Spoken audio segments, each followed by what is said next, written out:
Welcome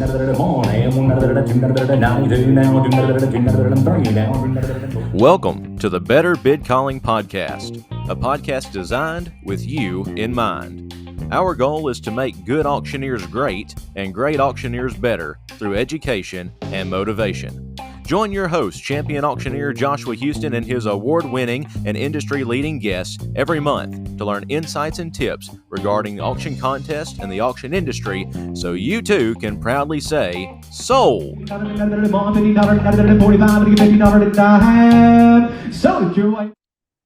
Welcome everybody to the Better Bid Calling Podcast. I'm joined today by a gentleman who needs no introduction, and unfortunately, Shane, for the video, we can't see you because we're having a little bit of technical problems. But it seems to me that almost everyone in the auction world knows of Shane Mccarrell, and you may not feel that way, but I certainly do, because everywhere I go, when I tell people, "Hey, I'm from Middle Tennessee and I went to Nashville Auction School," the name Shane Mccarrell always comes up. So it's a blessing to have you on today, Shane. Why don't you tell us a little bit about yourself, how you got in the industry, and maybe what your week looks like on a regular week?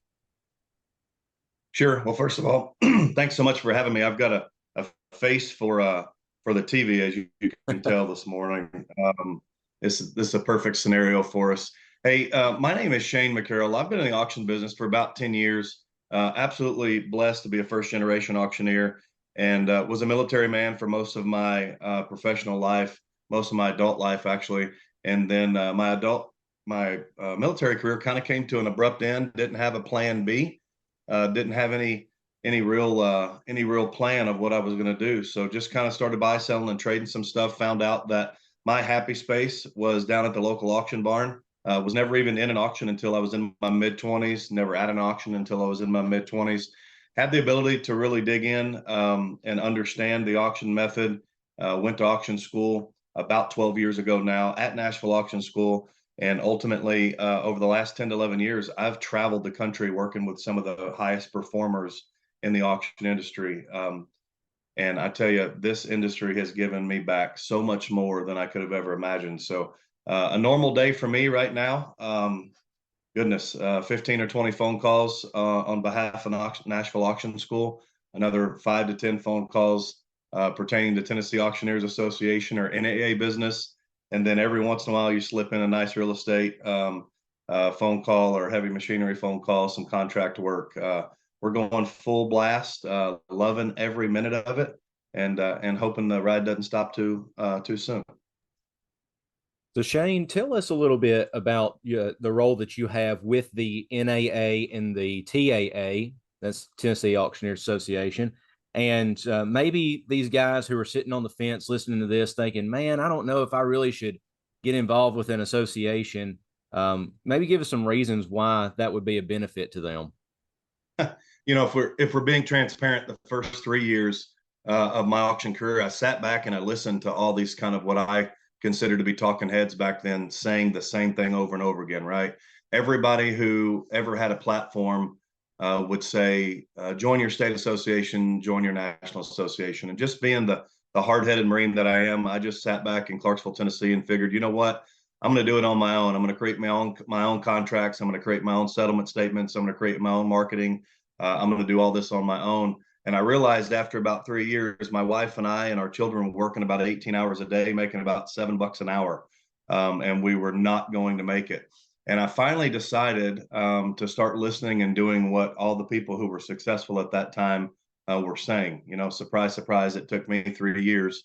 And I hope to be the message out there that doesn't have folks like me that are young in the industry sit back and wait 3 years to get involved. My career took a significant change the second that I put myself in the room with like-minded people. It is amazing the energy and the ideas that come out of the Tennessee Auctioneers Association, any state association, or the National Association. So my current position on the Tennessee Auctioneers Association is the president. So I've worked my way through the chairs and now currently the president, and soon enough will be the past president. I am heavily involved in the Tennessee Association, obviously, but I really owe a lot of my success to the National Association. The National Auctioneers Association has done more for me in a short period of time than I think it's done for a lot of folks. And I have found myself to be on the promotions committee over the last couple of years. I was a state ambassador for a few years, got a few other roles within the association. But more importantly, Josh, my message is always the same. These associations basically are comprised of 10% of the auctioneers in the states or across the country, right? If you think about it, the NAA, we hovered about 2,800 to 3,000. And then the TAA, we hovered about 200 to 250 members. In the state and the national level, that's only about 10% of the auctioneers. But if you really sit down, we're doing 90% of the business. That's just the way that it is. So my question is not why would you? It's why wouldn't you? Why wouldn't you put yourself in the room with like-minded people that understand this business and that are always looking to grow and learn different ways to ultimately help our clients who we work for? Yeah, and what you do, especially with the TAA, because I'm a member of TAA, so I have a little bit extra insight into that than other things. I am a member of NAA or NAF now, or whatever they chose to rename it to, but I do a lot more on the state level than the national level. And when you get into these state associations, you learn the industry for sure, but you also learn the issues, and it's the issues that can make or break the that can make or break your business, your industry. And I appreciate so much what you do, especially as an advocate for our industry. Well, Shane, let's switch gears here and talk a little bit about the Nashville Auction School and the history of that school and your role in it, because you have not always been the forerunner or owner of that school, and neither was your predecessor. So, tell us a little bit about Nashville Auction School and the history that it has here in Tennessee. Sure. I mean, we're blessed. Jason Deal and I and our beautiful wives are actually the co-owners of Nashville Auction School currently. If you're sitting somewhere listening to this at a different time, this is September of 2023. We're currently the owners and have been the owners coming up on 2 years now. But, Nashville Auction School has been around a long time and it's had multiple owners. But at the end of the day, what Jason and I have tried to do, and, you talk about a legacy, there are so many, and I've said this across the country, Josh. I know you've heard me say it before. We do some pretty special stuff at Nashville Auction School, but at the end of the day, man, people out there have the ability to pick from some amazing schools. Jason and I know many of the owners of the other schools across the country, and we're never going to sit back and boast of, we're just so good. We do this, we do that. But what I do think Nashville does a little bit different than everybody else is, for years, you and I have honed our craft as bid callers. I believe in the live cry method of bid calling. I believe that it's the most effective way to do what we do. But at the end of the day, I was not able to make money the day after I got out of Nashville Auction School, and that disappointed me because I went to that school and I was running hard when I got out, and I wanted to make money. I needed to make money immediately. So what we are trying to do at Nashville Auction School is still be focused on building a foundation of a bid calling chant, because we're always going to need that. But the real truth about the industry is that very few of us are going to leave auction school and start making money utilizing our chant. It's just not the way the world works. So what Jason and I have tried to do over the last 18 to 24 months is write the curriculum in a way that's still acceptable in the 25 states that mandate licensure, right? Because we're all mandated by a certain foundational curriculum. But what's within that curriculum, we have tried to turn Nashville Auction School slowly but surely into more of a business school. And what I mean by that is we want to teach you trades and techniques in innovative ways to immediately start making money in this industry, so that you can stay. The longevity in this industry is what we're trying to build. I'm so tired of hearing, only 20% of the people that go to auction school ever actually are successful in the industry. Man, I want to wipe that out. I want 50, 60, 70% of these people that are so eager, they're so excited, they're so moldable, they're in auction school. I want them to have a fire in their belly to go out and serve our clients when they get out of auction school, but they have to have a way to do it other than being behind a microphone. Because let's face it, we're in Middle Tennessee, Josh, and I know there are champion bid callers around every corner. There are people that have been doing this for years. And the truth is, those seats are just not available right now. So we are trying to equip these students with the ability to take a seat that's open at an existing auction company, at an existing auction firm, within a business, so that they can start making money, serving their clients. And while they're doing that, guess what they get to do? Build their chant, right? They get to build on the foundation that we gave them, so that when the call comes, now they have the business sense and the ability to step into one of those seats that are available. Yeah, well, I'll just say from personal experience, when I went to auction school, and I went to Nashville Auction School before, obviously, you and Jason had it, but that's what I wanted to do. I wanted to be the fast talking guy who had the cool chant, who would go to contests and win the buckles and trophies and all of that. Of course, even today, most of our listeners know that I don't do the auction game full time, and I know a lot of our listeners, that is their full time gig, and that's great. It should be for those people. But, it took me a lot of years to realize that being an auctioneer is not about being behind a microphone. It's about being a businessman and having an answer to problems that other people bring up. I mean, that's an auctioneer is a problem solver at the end of the day. And so I'm glad that you and Jason have that vision. I think it's necessary, and I hope maybe other schools will follow suit with that. Like you say, there's a ton of other schools, and I have plans to have other directors of other schools on the podcast in the future, hopefully. But let's keep talking about the school and what you guys do there. The courses and programs that you guys offer, as I was kind of revisiting your website before this started, it seems incredibly innovative and a lot different from 13 years ago when I went to auction school. So talk a little bit about the programs, the certificates or licensure things that you guys do and prepare people for. And basically, if you go to Nashville Auction School, here's what you might expect. Sure. Well, the most important thing for us from the beginning is to ensure that our curriculum, that pre-licensed education is what we refer to it as, right? This is an individual out there that is ambitious and wants to become a licensed auctioneer in one of those 25 states. Our number one goal is to ensure that our curriculum is approved in all 25 states. And let me just tell you, as a 2-year owner of the school, this is the one thing I took for granted. Compliance in this industry is so difficult. It's a full-time job for one of our staff members to make sure that all 25 states are recognizing our curriculum and approving our instructors. That's a full-time job. So that's what we do best at Nashville Auction School, I believe, is that we offer that 50 and 85-hour pre-auction licensed education, which means that if you come to Nashville Auction School and you currently live in Alabama, you can come in, you can take this curriculum, you can go back to Alabama, pass the test, and be licensed there. But more importantly, if you decided to move to a different state across the country and get your first license, you could do that with that same curriculum that you got when you lived in Alabama. So that's super important. We offer that in a 50-hour course and an 85-hour course, because any of our listeners that know, back in 90 or in 19, Tennessee went under this new revamp of their licensure law, and now you only need 50 hours. So we do offer that, and we offer that 50-hour core education virtually as well. I will say publicly, and I have said publicly in the past, you just don't get the same experience.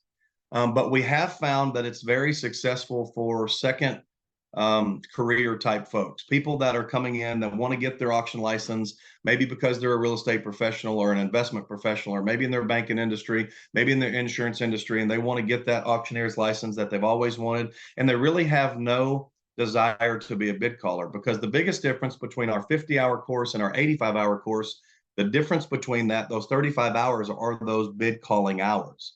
The state of Tennessee says you don't need those anymore. Now, there's only a couple other states in the country that have said that. A lot of other states still say not only do you need that, but it's necessary to get your licensure. But we also offer continuing education, Josh, which is something that Nashville Auction School in the past, and I did not give them a shout out earlier, but I want to. Wendell and Ressa Hansen have been at the helm of Nashville Auction School for 20 plus years when me and Jason came on board. They are dear friends of mine.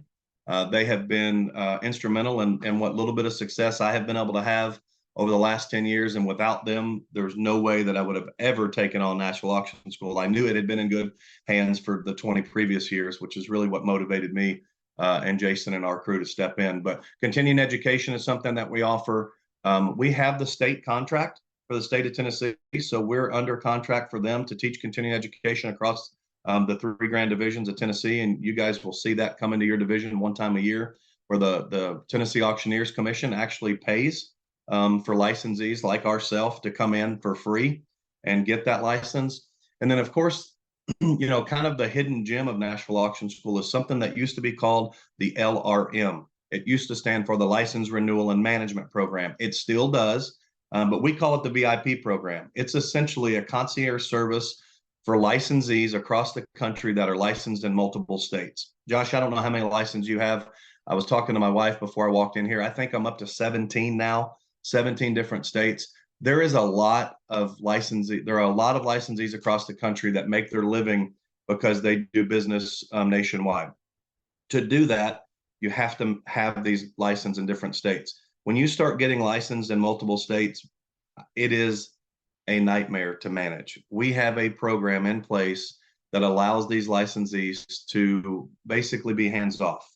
We maintain their license for them. We renew their license for them. We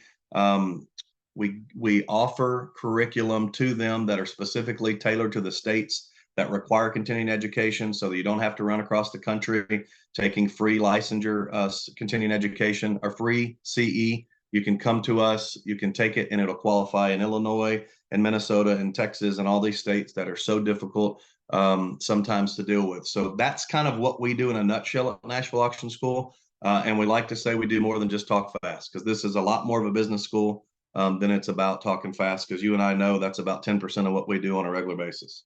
Absolutely. Yeah, I'm only licensed in Tennessee. I've looked at getting a reciprocal license in other places like Kentucky, but that's just, I have so many irons and so many different fires. I've been really blessed that with my auction career, basically people call me and I show up that day and kind of do the bid calling, or maybe a little bit of ring work or auction setup or whatnot. Or I mean, I can clerk and all that stuff too, but that takes place within Tennessee, and particularly within Middle Tennessee, just because I'm so scattered and whatnot. But that is a great blessing to have someone to be able to take care of a number of different licenses. Like you say, the more you have, the more you have to keep up with. And I appreciate you guys having such a program to get to do that. Now, Shane, you and I met originally at the Mule Day auction contest. I didn't know you before then, and I know you didn't know me, nor would you have had a reason to. But the Mule Day auction contest is a blast every year, and we've kind of grown in that together as you and I started in sort of not really the infancy of that contest, but as it was in the toddler stages. And now, from my opinion, that's one of the premier contests in the United States. So I want to get your opinion, because you are not only had great success at Mule Day, you've had great success at Battle of the Bluegrass. You obviously have had great success this past year at the IEC, along with a number of other contests. You're a Tennessee state champion too, aren't you? Yes, sir. Yeah. So let's shift gears here from talking about education to talk about contests. So a lot of our listeners are competitive auctioneers, and a lot of them are guys who are like, man, I'd like to get in that field. I just don't really know how or what to do. So give us your thoughts here on how you might go about preparing for a competition, and why competitions are something that you like to do. Sure. Yeah. So I'll start with why there's something I like to do. When I was in the military, every morning you had to be someplace and you started training, right? We were always training for something that was coming. There was always some type of training that was out there for us to do, so that we could become more mission ready and ultimately be more effective when our number was called. And, I lost that a little bit in the auction industry, right? It's a little bit easy to get complacent, to start working inside your business instead of working on your business. And, a lot of those analogies is you can't see the picture if you're inside the frame type scenarios. So the competitive side of the auction industry and competitive auctioneering specifically gave me the ability to strive for something, right? It gave me something to work for in those dead times, or in those times when you're going down the road. And I used to be a big podcast listener and listening to motivational books and leadership books and growth and now for me, the competitive side really gives you the ability to put your talents up against somebody else, but more importantly, try to be better than you were before, right? The previous time. And a lot of us don't get the opportunity to be on the microphone. I mean, still to this day, it's not 3 or 4 times a week that I'm on a mic.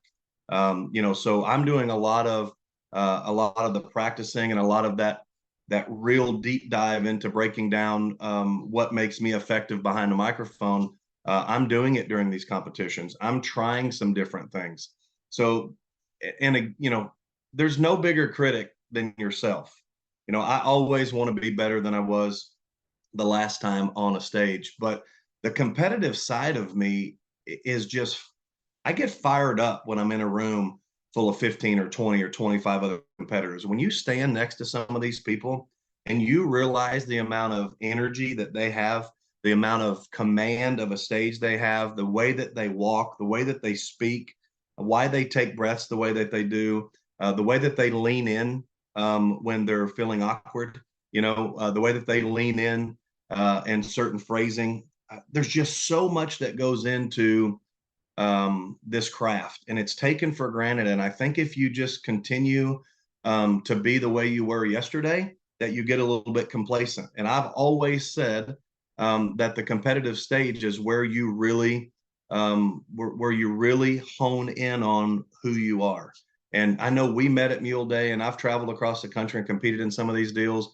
But as far as preparation, man, the interview is what gets everybody, right? The interview in some of these competitions, which I know, the Battle and Mule Day and a lot of these competitions don't have the interview, but I've really cut my teeth being a speaker my whole life. I've stood up in front of people and motivated Marines, years and years ago, to do things that most of us wouldn't want to do. And I had the ability to properly communicate, and I understand that. And I like to talk the auction business. I live this business. So the interview piece has always come very natural to me. But when I get into bid calling competitions like at Bluegrass, or Mule Day, where you guys just wax the floor with me, because I'm not that rapid machine gun type bid caller. I'm just never going to be, but I'm going to try to be, right? Every single day I work on it. And I think the competitions is where we see so much growth. I have enjoyed watching folks like you, and I enjoy going back and watching folks like Justin Oakes when he won Mule Day back in 2012 or whatever. I know he's like 100 years old, so 2012 is probably when it was. But you can watch that video of him at Mule Day and then watch his IEC win. And although that was just a few short months, there was so much growth there. And there's multiple examples of that kind of growth. You can go back and watch Nick years and years ago, Bennett, and then watch him when he was on the IC stage. And just to see people grow and know that we have the ability to grow like that based on those situations that we put ourselves in, I just default to why in the heck wouldn't you try? I know last year, Josh, you were there, I think. Were you at the TAA last year? I don't remember. Yeah. I was the champion last year. Yeah. So you were there to win, right? And you did. But remember those younger folks, a lot of them that just got out of auction school, we had those conversations in the competitive room when we were doing the draw, and the energy that you feel in there, and the nervousness that you see in their eyes, and the heartbeat that you can see in their chest. And then when they cross that stage and come off the other side, and you shake their sweaty hand and you look them in that eye and they're not scared anymore, man, how cool is that? That's such a growth in 3 minutes that I just don't know how somebody wouldn't want to put themselves through it just to prove that they're capable of it, Yeah, I agree. And for me, it's been fun doing this podcast and doing the Facebook page because, people listen and people watch. And obviously, if they didn't, we wouldn't be doing it. And hopefully, this is a great tool for people. But it's been interesting to me to watch people go compete, particularly at like Bluegrass or Mule Day or something like that, where it is just a bid calling contest. They go compete, they make the finals, and it might be the first time they've made the finals, or they make the top 5 for the first time. And then sometimes they might put a clip of the next live sale that they have on Facebook or Instagram or something like that. And watching them live on a regular sale day is so different than what it had been before. And it's because they've gotten that confidence. It's like you feel kind of vindicated for all the hard work you've put in. And maybe you win, maybe you don't, but you've shown your talents and you've gotten maybe a little something for it. And that's just boosts your confidence so much. So I think competitions are so much more than two individuals or a group of individuals seeing who's better. And I don't even like to think about competitions in that way, because everybody that goes to a competition is great in their own right. It's a contest between you and yourself at the end of the day. Are you better than what you were? How can you improve? And I'm with you, Shane, on the whole interview thing. I've truthfully, I wish more competitions had the time, and I think that's the issue with planning a competition, but I wish they had the time to do an interview portion, just because these people who might make the finals, who are great bid callers, test them on the industry knowledge, test them on their ability to communicate. I said it when I went to Nashville Auction School a few months ago to teach a little bid calling class for you guys. If you can't communicate, you're not going to be a good auctioneer. And that's true with live bid calling. It's true with the internet and online auctions. It's true with getting clients. If you can't communicate, you're not going to be a good auctioneer. So, yeah, I like what you said there, especially about the interview portion. And to that, to the audience, if you're thinking about competing in a state contest and you know there's going to be an interview, practice for the interview. Expect that you're going to make the finals, that you're going to make the interview, and go over how you might answer some questions. So with that, Shane, let's talk about the interview portion for just a minute. How do you go about preparing for an interview? Because, you're not going to know the questions. You might have an idea of the general field of questions, but how do you go in and address a serious question in just a couple of minutes? It's an interesting philosophy, because I think I'm so excited to watch the comments after this, right? Because I want to know what a lot of folks think. But I don't, when people say practice for the interview, like, I think practicing your posture, practicing the way that you deliver your answers, practicing your eye contact, practicing the way that you deliver your words, yes. But the content itself, for so many years, I've practiced the content, right? For so many years, I had the answer already. I just didn't know the question, right? That's what some of the greats will tell you, is you need to have these pre-canned answers, and then you need to somehow take the question and steer it in the direction to where it fits this pre-canned answer. And I'm just going to go rogue and say that's a bunch of nonsense, because where I have found most of my success, and I've ridiculed the scorecards. I've sat down and looked at the 2/10 of a point that I missed out on this or that, and that's okay. But what I truly believe is that people really don't remember anything you ever say to them. The judges really don't remember what you say to them. They remember how you made them feel. And if you don't make them believe what you're saying, it's going to be reflected on that scorecard. If you're saying what you want, what you think they want to hear, it will be reflected in your poor score, period. I have had so many people say, Shane, that's the first time ever that someone has said it and I felt like they meant it. That's the first time that I felt, because it's the same thing I say every day. So my practice and my advice to people that are wanting to prepare for the interview is get in the business. And what I mean by that is sit with people who are passionate about serving their clients. Sit with people who believe that licensure is necessary or believe licensure is not necessary. Sit with people that understand and that deliver powerful statements of belief, right? When I sit down with a client and I'm pitching them on the auction method being the most effective way to sell their assets, I'm not saying that because it's something I rehearsed. I'm saying that because I truly believe it. And I'm also saying it because every one of my children, my wife, my legacy depends on this industry thriving for decades to come. And that's the easy part, right? Because that comes from your heart. Now, do you need to rehearse the way that you say it? Do you need to maybe mold your delivery? Absolutely. But throw the whole, practice saying this way out the window and have a phone call. Like, call somebody, call Josh, call me, call Trey Morris. You really want to feel bad? Call him. Have him call you, or have him answer the phone and say, hey, slap one on me, right? Just ask me a question. Boom. Well, Shane, my house is my most valuable asset. I only owe $100,000 on it. I've saved nothing my entire life, but the $600,000 worth of equity I have is all I've got to survive for me and my children. Why should I sell at auction? You want to practice? Answer that question. Because once you have an answer for that and you believe that answer, you can answer any question, because just industry questions, right? They're just asking you stuff. And a lot of times it's about yourself. What do you believe? Tell them. Yeah, the questions, I'm with you 100% that, first of all, I think a canned answer for anything is not going to get you anywhere. I think that's especially true. Like, I used to, when we did these podcasts, I'd send out 10 or 15 questions to guests, and it would all be pre-rehearsed stuff. And I found this podcast is a lot more fun to listen to if people don't know what I'm going to ask, because then they get to tell their story the way they want to tell it, for as long or short as they want to tell it, and give their opinions about things. And I think the interview portion is the same.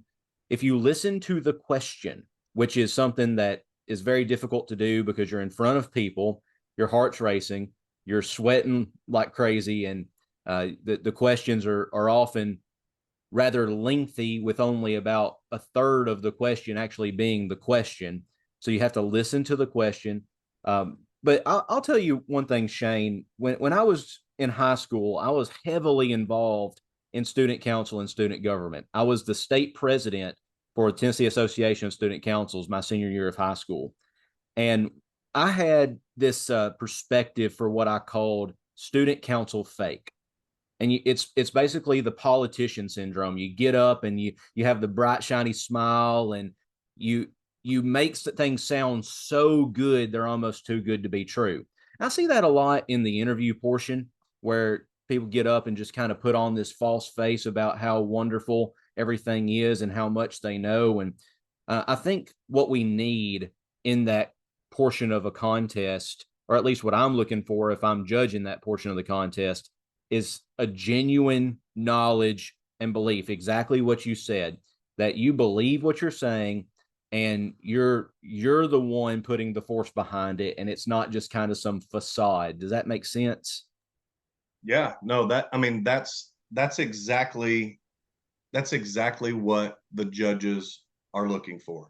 Yeah. And I'll never forget, I think it was in New Orleans, one of the times I made the finals, and I remember coming off the stage, and I have such a hard time watching it that I can't confirm it's New Orleans, because I don't go back and watch any of my runs, because it's horrible to for me to sit in a room. I'll start sweating. I get nervous thinking about watching myself, and that's just bizarre. But I remember maybe Justin Oaks or somebody sent me a text message, and if you know a lot of these auctioneers, they're always honest with you. And I remember someone sending a message saying, well, that's the problem when you tell them what you think they want to hear, right? Because I just automatically kind of downshifted into this politician that you're talking about, right?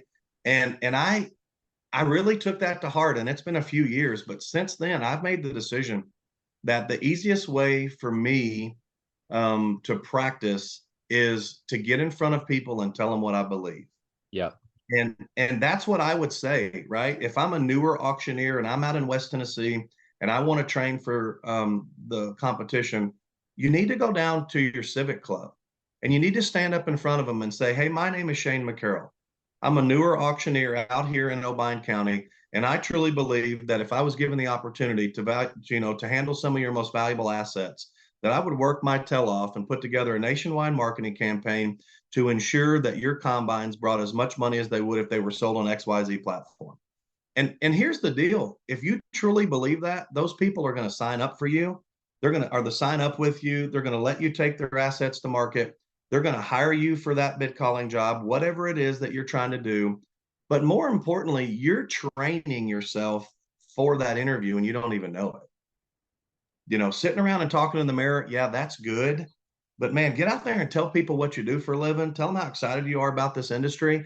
And you'll slowly realize that you can answer these questions so much easier because it comes from the heart instead of the brain, if that makes any sense. Yeah, absolutely. Um, one of the classes that I've been fortunate enough to be invited to other associations to teach is on public speaking, just the auctioneer and public speaking, because it's been my experience, and I want that to be clear. It's been my experience that there are a lot of auctioneers who can sit behind a mic for 8 to 10 hours a day selling all kinds of stuff, but if you ask them to stand up and give a speech about what they do or why they should choose you, or even if they were invited to career day at the local high school and talk about what they do, a lot of them couldn't do it just because they either fear public speaking or they don't really know how to put a speech together in a structured format. So along the lines of practicing for the interview, it's very difficult to stand up and give a speech that's coherent, that you have kind of in your head in that genuine way, if you don't know how to speak. And so for auctioneers who kind of struggle with that, sit down with somebody and have them count how many times you say or and I know that I'm doing it now while I'm talking too, but that's something that in a speech is important. It's how you talk. It's not simply what you say, it's how you say it. And so you and another competitor can say the same exact words two totally different ways, and one of you is going to be favored over the other. Could you maybe talk about that for a minute, Shane, about just your stage presence, not only in the interview, but in the entire contest? Well, sure. I mean, you know, it's kind of funny, and I'll go off the rails here just a second. I have a brain injury. Some people know that, some people don't, but I have a brain injury. So sometimes, actually, one of the reasons I'm in the auction industry is because it's very therapeutic. The chant, the high paced workflow, and all of those things. But anyway, I learned a long time ago that there's oftentimes in my speaking that I will stall.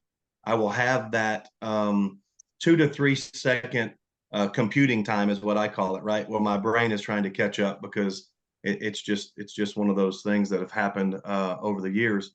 But I actually found from speech therapists specifically, and a person who was very successful in coaching public speaking, that that's a great technique to use. They teach that, right? Like it came natural to me, unfortunately, because of my injury. Mm-hmm. But your delivery of your message, the way that you craft, the way that you deliver it, is just as important as the message itself. Because remember, you have to make them feel it too. You can't just make them hear it, right? They can't just hear your message. They have to feel it.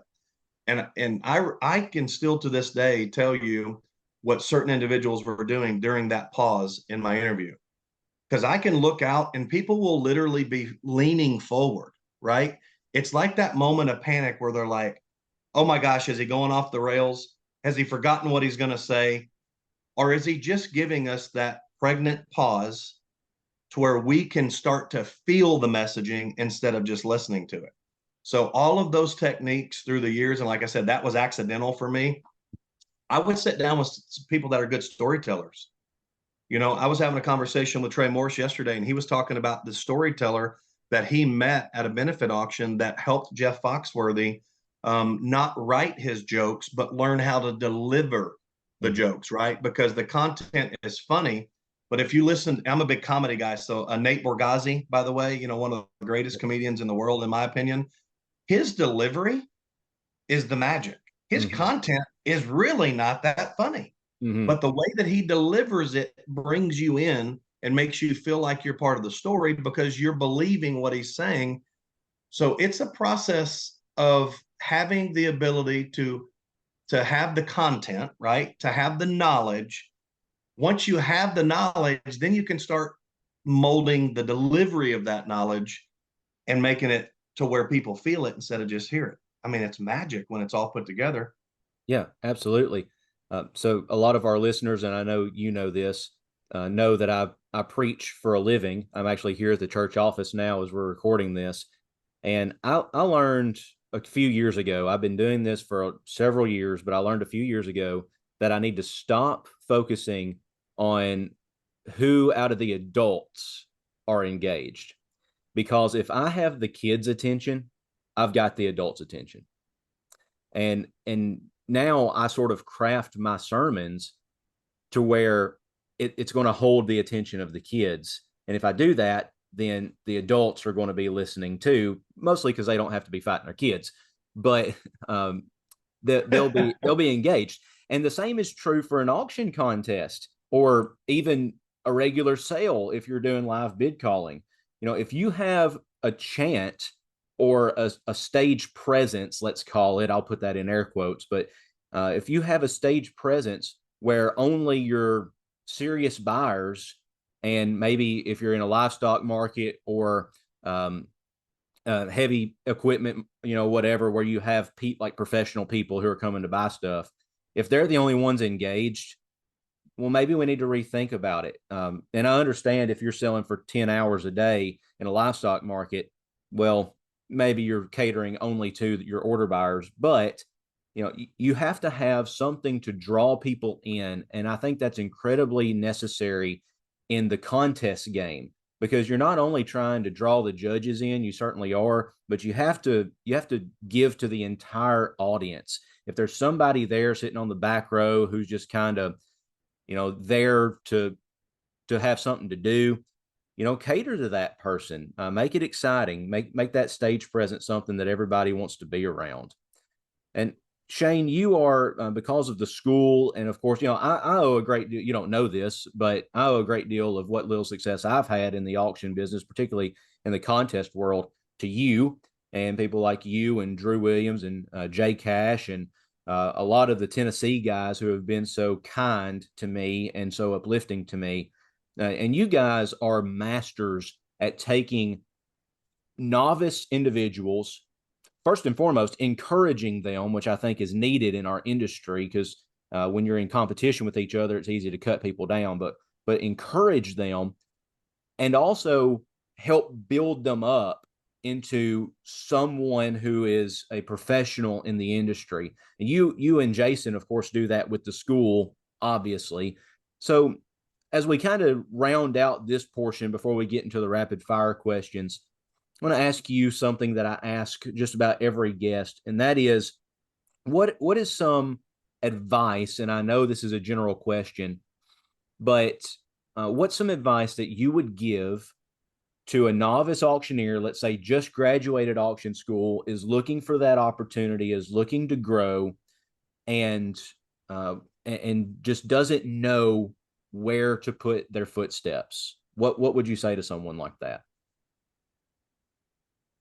It's kind of become my life work, and I appreciate you acknowledging how hard we work to, and I say we as a group of 15 or 20 of us here in Middle Tennessee that have just, and you're a part of that group, even if you don't know it, that just truly believe. And when I say young, I don't mean age. Okay, Right. age Absolutely. is not what I'm talking about. Young in this industry, because I wish somebody would have told me how scary the first day after auction school was going to be. Right. The auction schools doesn't scare anybody, but the day after is the most difficult. And I think Peter Garris is the one that says that best. But the answer to your question is you have to um, first be doing this for the right reasons.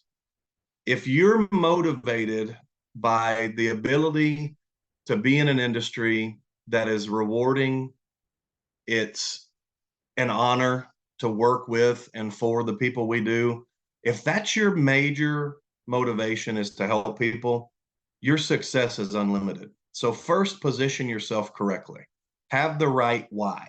Okay, why are you going to do it? If it's to make seven figures, there's a million different ways you can do that and a million different industries that are motivated by that. But I don't believe that that needs to be your source of motivation. That's the first. The second is be careful who you surround yourself with. Okay. Choose people to align yourself with that have the same beliefs you do, that walk the same walk you do, that believe the same things. And we can get as spiritual as we want to, because I know you'll welcome that. But we can be on the other side of the gate as well. It doesn't matter to me. In the beginning, all I want you to do is find someone that believes in the same things you do, believes in the goodness for people, believes in achieving the best that's possible, believes in always having someone above them to look up to and always having their hand back, pulling somebody up. And then I'm going to steal something from Daniel Pruitt. Put down the fork and go, is what Daniel always says in his presentation. And what he means by that, and what is I mean by that, is when the phone rings, put down the fork and go to work. Take the opportunity to be the sign guy. Take the opportunity to drive the truck on auction day. Take the opportunity to be the guy that knows a little bit more about tech than the old school auctioneer and run the online platform. Be that guy and add value. Show up early, stay late, be the last person to leave, and people are going to recognize that. And guess what, Josh? All of those things are super simple to do, but they're just not happening on a daily basis regularly. They're not happening. And our society has become different. So now you can differentiate yourself by just being a good person, just wanting good, for providing as much as you can for the person that's brought you to the table. And you get a seat, because there's nobody fighting you to work hard anymore. Don't be scared to work hard. Put down the fork, do what you're asked, do more than you're asked, under promise, overperform, and go to work. And the next thing you know, people always say, well, he sure is lucky. Well, I haven't been very lucky, but I have noticed that my luck has gotten a lot better the harder that I work. Yep. It's funny that the harder I work, the luckier I am, right? That's my advice to everybody. And I'll be the first to tell them, call me. I'll take you anywhere you want to go. It might not pay very well the first few trips. And you might not like my feedback, but I'm going to be honest with you. And then I'm going to put my plow on the ground with you and try to make you that much better, because I want you to be able to compete with the best in the world, regardless of what it is that you're doing. Yeah, absolutely. I think you hit the nail on the head. One of my favorite Bible verses, I even have it inscribed on a belt buckle, is Proverbs 14:23, that says, in all labor there is profit, but mere talk leads only to poverty. So yeah, get out there and work. I think a lot of people kind of assume that things are just going to fall in their lap. That's the society we live in. Things are just going to fall in your lap. Get out there and work. There's no job too demeaning or too low for you. But I like what you said, which is a little bit different than what I've heard most people say, and I appreciate it so much, Shane. That we're gonna put the fork down and go. We're gonna do whatever job is necessary, but we're also going to see ourselves as valuable. That I'm bringing value to somebody else. So if it's working as a ringman, if it's doing auction setup, if it's driving the truck, something you said is that for younger, and I mean like age wise, young people now have a great grasp of social media, marketing, internet, online platforms. That's value to add to a company that may not have explored that in as deeply as they need to. So yes, you have something to offer, but it's what you offer is going to require work. I think those two things go very well together. And another thing you said, Shane, I don't remember who did this study all these years ago, but somebody did a study, and you've heard it 1,000 times, I know, that you are the product of your 5 closest friends. Whoever your 5 closest friends are, that's going to reflect your personality. It's going to reflect your belief system. It's even going to reflect your income. And so if you want to be successful in an area, whether it be business or family or whatever, I mean, this is true for all areas of life. Find 5 people that model what you want and spend time with them. And the great thing I love, kind of bring us to full circle back to the associations. It's a great thing I love about our industry. And I'll say particularly here in Tennessee, I know we have listeners all over the nation, but we're a close-knit family. we're in competition with each other, of course, because business, that's how in a free market businesses survive, but nobody wants anybody else's business to fail. We work together. I've been privileged to have fellow auctioneers call me and say, "Hey, I can't do this, but can you?" And I have people call me, and I'll call somebody else and say, "Hey, I can't do this, but can you?" And so it's all about those relationships and connections. And there's so many building blocks to making you who you are. And I wish more people would realize that. My grandfather used to say it simply. We were South Texas, raised dirt poor, and he wasn't very articulate with his words, but he would always say, "You never get any higher in the company you keep." Yeah. And I always say that I don't want to be the smartest person at the table. Mm. And that's not hard for me because there's a lot of smart people around me that are much smarter than I am. But that's what a lot of people are missing, right? In my opinion, they just need to sit at the table, and the old proverb of two ears and one mouth is great.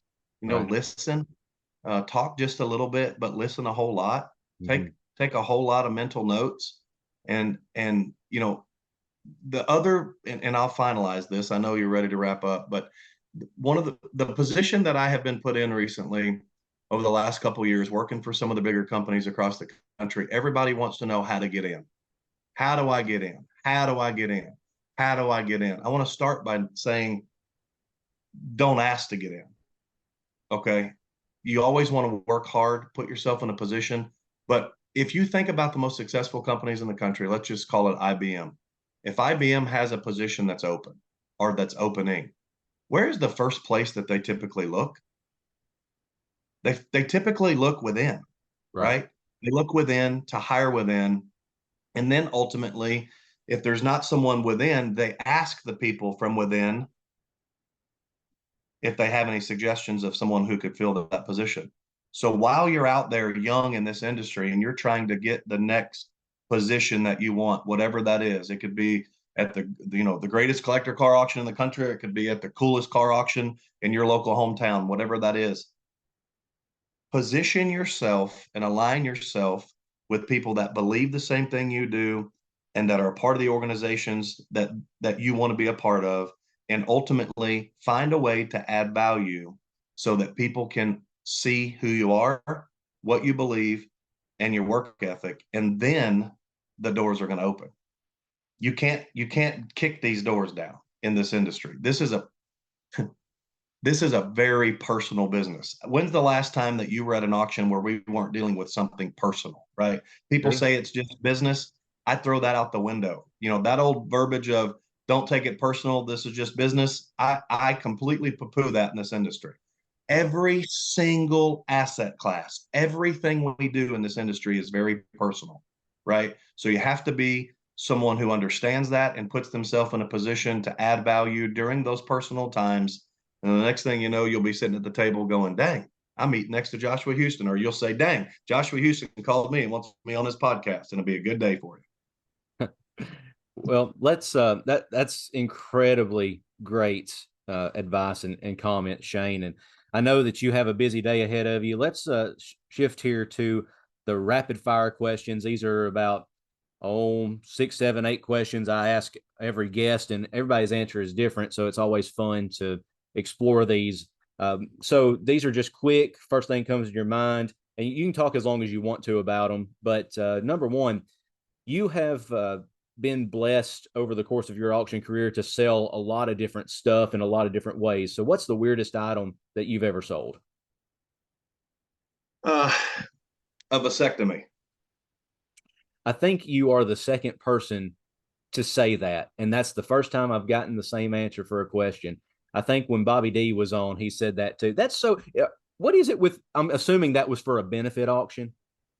Yeah, so at a benefit auction on the East Coast, and there were many medical professionals in the room, so they were offering their services. Botox was one of them, and of course, you would have hair removal and those kind of things. And then this other doctor found it quite comical that he would offer that. And I remember from the stage going, "Gentlemen, this might be the time to look around and see if your wife is bidding."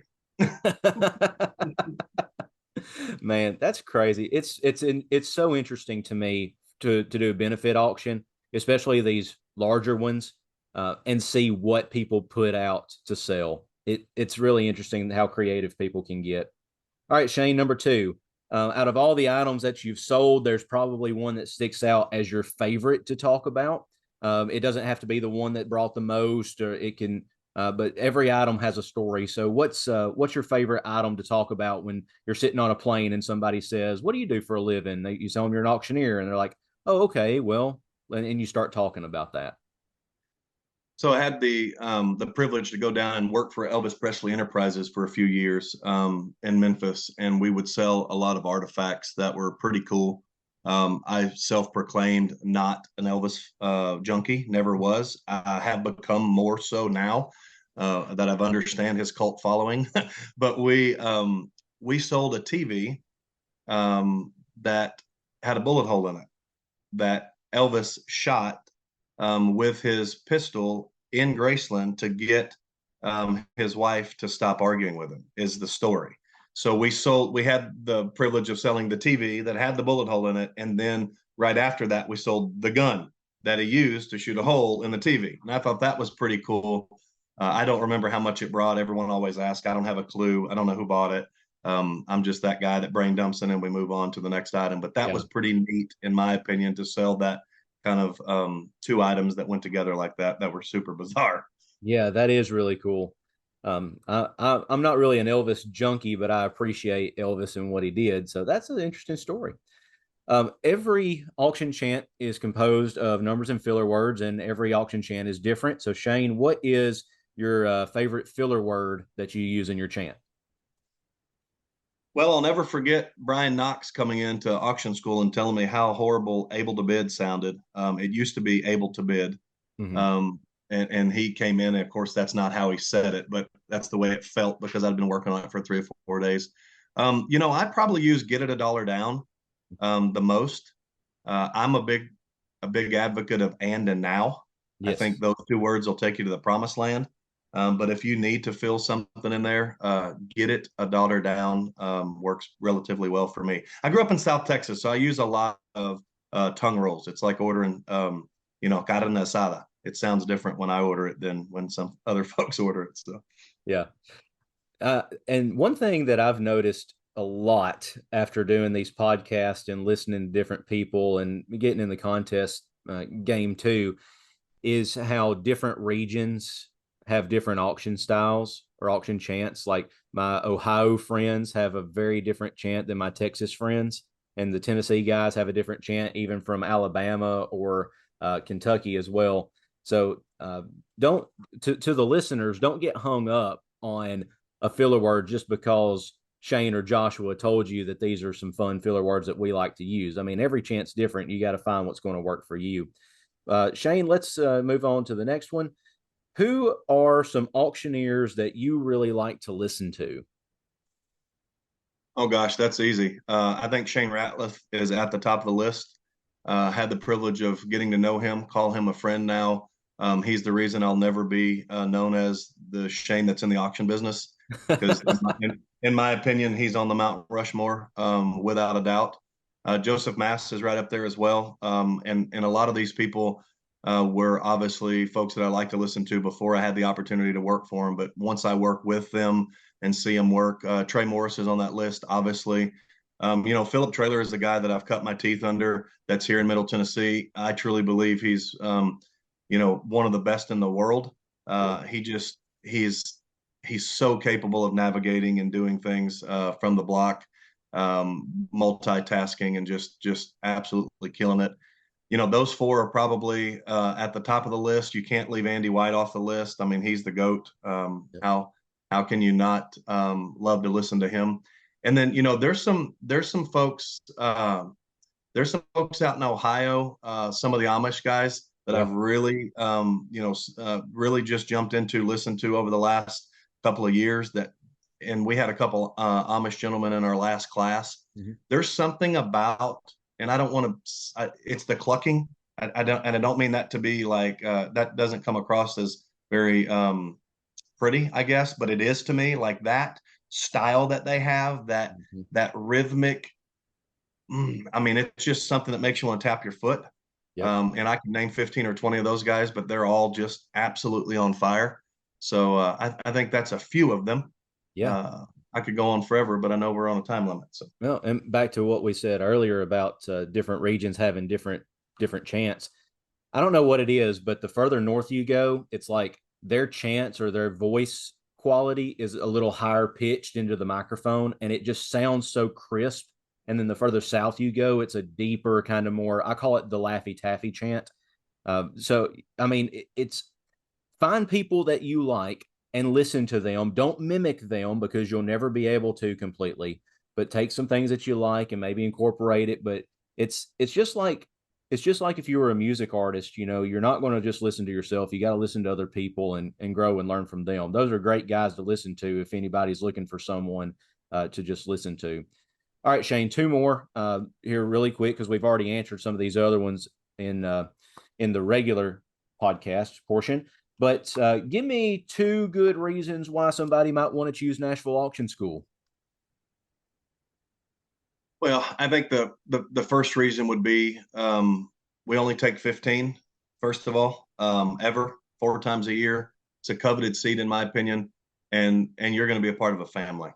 Uh, we've got the infrastructure set up specifically here in Tennessee where we can plug you in. Jason and I are both obviously prior military. We're going to treat you just like you're our family. We want you to be successful. That would be the first reason. And the second is to be able to get enough out of this state mandated curriculum to get enough content and education to be able to put it into motion within 7 to 10 days post auction school and start actually being able to support your family because it's a big investment. Josh, Jason and I stay there for 9 days with them in Murfreesboro. We displace ourselves for the same 9 days because we think we should go through the same thing they are. It's a significant investment of time. It's a significant financial investment. So that would be the top two reasons: is know that you're going to be a part of a family forever that's going to support you and do whatever we can to help you be successful. And then the second reason is that we're going to teach you everything the states mandate and more. But more importantly, we're going to teach you things that you can put into motion immediately to start making money to support your family. Yeah. When is the next course, Shane? The next course, I knew you were going to ask that, is going to be on the 14th of October. So we're going to be 14th of October in Murfreesboro, Tennessee. It's Saturday, kicks off, and it is a long, arduous 9 days. Our curriculum is 7:30 in the morning till 6 o'clock in the afternoon. Josh, you were up there for a few hours last course. It is one of the most rewarding things that I have ever done. Being a part of the school, I know you get that same feeling when you leave there. You feel like you can walk through a door, bust through a door head first, because the fire in these folks' bellies really motivates me. The sparkle in their eye for this industry motivates me to go out there and be better every single day in what I do. So I actually get more from the students during the 9 days than they get from me. Yeah, I loved getting to come to the last class and do a little bit, and starting the class, hearing people say, and I was there on day 3. They were green as a gourd, and hearing people say, "I can't do an auction chant," and then at the end of the day, having them behind the microphone doing an auction chant. That was the single best experience I've had in the auction industry, I think. I love to teach, and that was a great blessing. I appreciate the opportunity to do that and appreciate you guys for all that y'all do. All right, Shane, one last thing and we'll get off here. I typically ask all the guests to sell something, if you don't mind, to give us a little bit of that Shane train rattle. So, Shane, why don't you, if you don't mind, give us a little bit of roll on your auction chant here. You can sell whatever in whatever number bracket. I don't care. Just go ahead. Well, I see those fancy tumblers back there behind you, so Yeah, we'll bud. sell one of those up there. How much? How many dollars on it here? How did a dollar? How did a 25? Did a 35? How did a 35? Did a 45? 55? Head now 65. How did a 65? Did a 75? Did an 85? Did an 85? Did a 95? Did a one? Now quarter. How did a one? Did a quarter dollar? How did a dollar? How did a one? Big quarter? Are we through? Now we're done. How did a 125? Did a 125? Did a 125 and high? Sold it your way. $100. Put it on number seven. $100. Put it on number seven's a buyer. Man, I love it. I love it. I love it. Shane, you're a master at the craft and you're bringing that to other people. Guys, I want to encourage y'all that if y'all are looking for an auction school, check out Nashville Auction School. A great, great option for you. And Shane and Jason would love to take care of you with that. And if you have any questions about the industry, I know that Shane would love to talk to you. You can email me or reach out to me, and I'll get your question to Shane. And guys, with that, we're going to wrap up this podcast and hopefully look forward to doing another one next month. Shane, thank you so much for giving time out of your very, very busy schedule to be with us today. Well, same thing to you. There's a lot of things you could be doing, and over the last 6 to 8 months, you getting this thing going, really putting the face of the industry out there, being a calm voice in some of the sturdiest days. You know what you're doing, what you're bringing folks on, and spreading the word about the industry. We appreciate you as well. I look forward to seeing you down the auction road, buddy. Yes, sir. All right, man. Well, with that, we'll get off here, and guys, we'll see you later.